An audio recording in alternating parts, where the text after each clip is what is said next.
Welcome everybody, Ralph Havens here. And I gotta admit, I'm gonna plug in my microphone.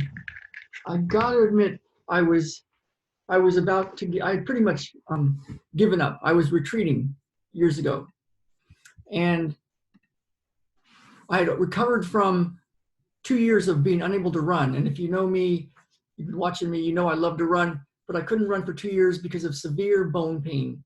And my business was in a funny spot because some people had stolen from me and had the wrong people working for me in the front office. And I was kind of giving up. And so when I finally figured out how to fix myself up from the severe bone pain and depression, Jen and I made a decision to leave San Diego and shut down our business and go find a different way to live.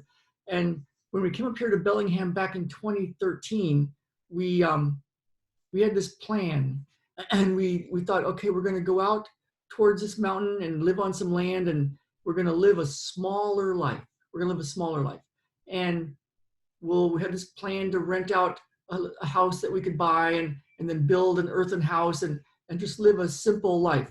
And the thing is, some stuff happened, what I could call the worst of the worst, not the absolute worst.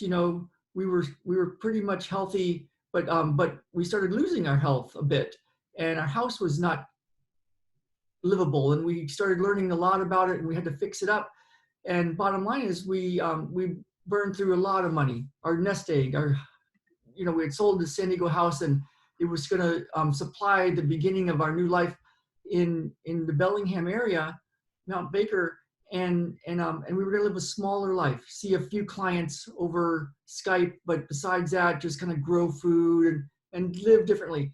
But the thing was, I was retreating, and I just was kind of giving up, and life had beat me down quite a bit, and I had gotten my health back, but I didn't know how to do it anymore. To make money, to have a practice. I didn't want to have a practice with billing insurance anymore. And so we were giving up. And the thing is, the universe had a different plan for me. And so when this giant obstacle happened, we were kind of hurtled into this decision of what do we really want? And I made a decision to go for it again.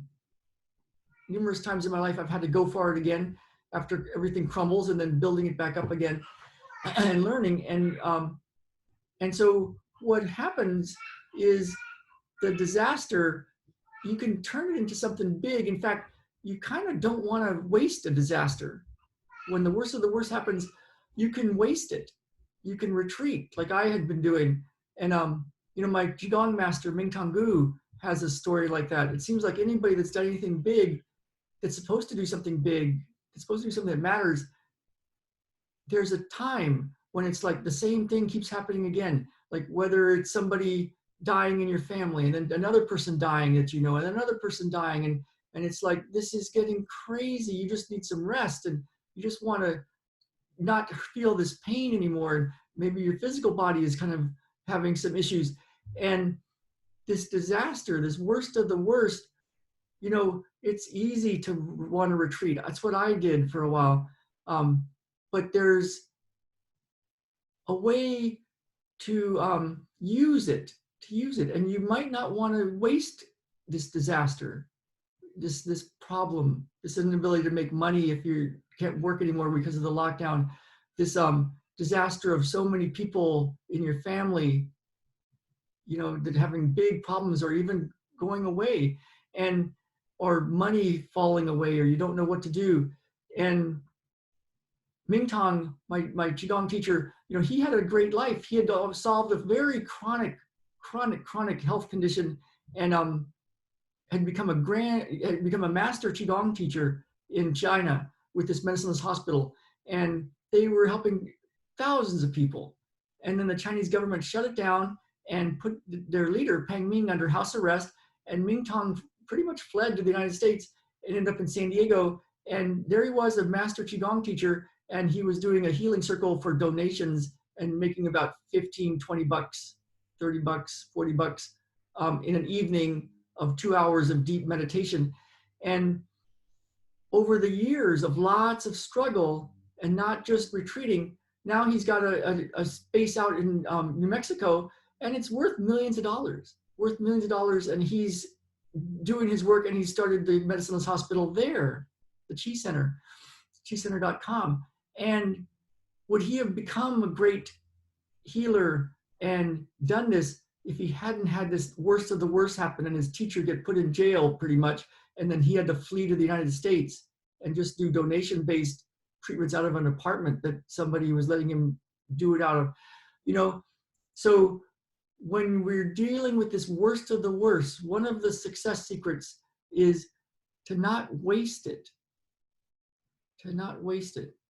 And yeah, it's a decision, but when you're sliced open, exposed, and your heart is exposed, your soul is exposed,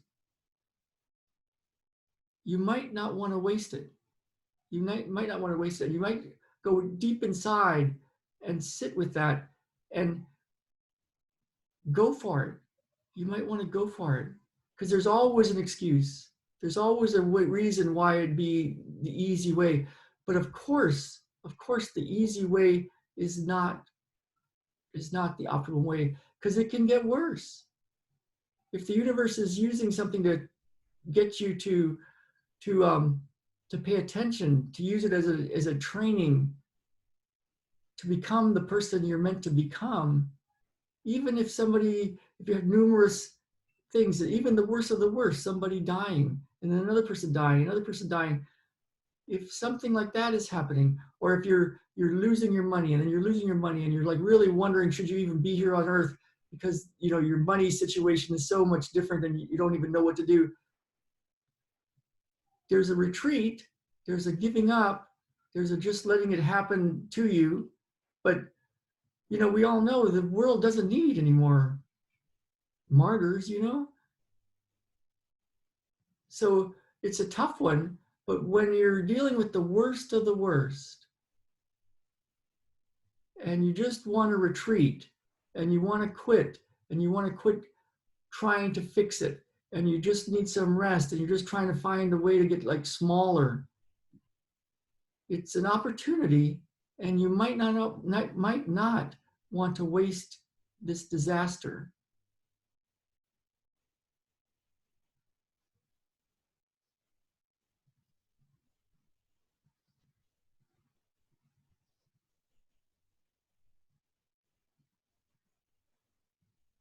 So when you go to your heart, to your soul, and sit with that,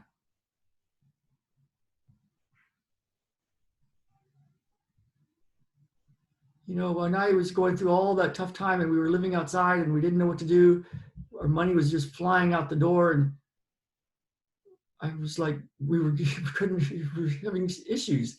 I would run up to the top of this mountain and then look out over at Mount Baker, and literally I told God, either take me or make something happen now.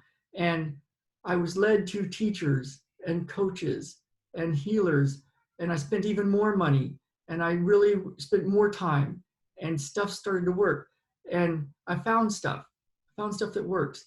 And so this is what we're doing with these sessions, with these video sessions. There's a way to go into your heart, to your soul during these really hard times and sit with that.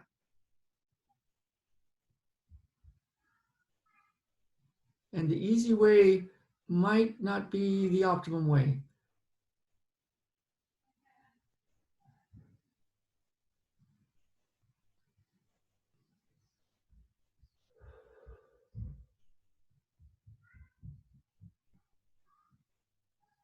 So we're going to go through more and more of these ideas, more and more of these things that I found that help use the challenges, the obstacles to get the training, overcome the challenge that then lets you be the person you're here to be.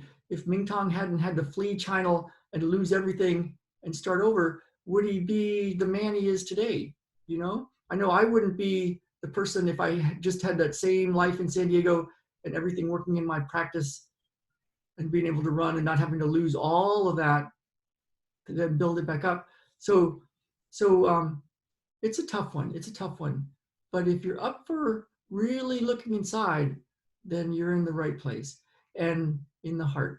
So if you want more of this, I did an extensive masterclass at ralphhavens.com/masterclass. And you can go watch that and be part of that, and then be with us every day for these video sessions. So let me know how it's going, and let's get out there and live. Let's really live.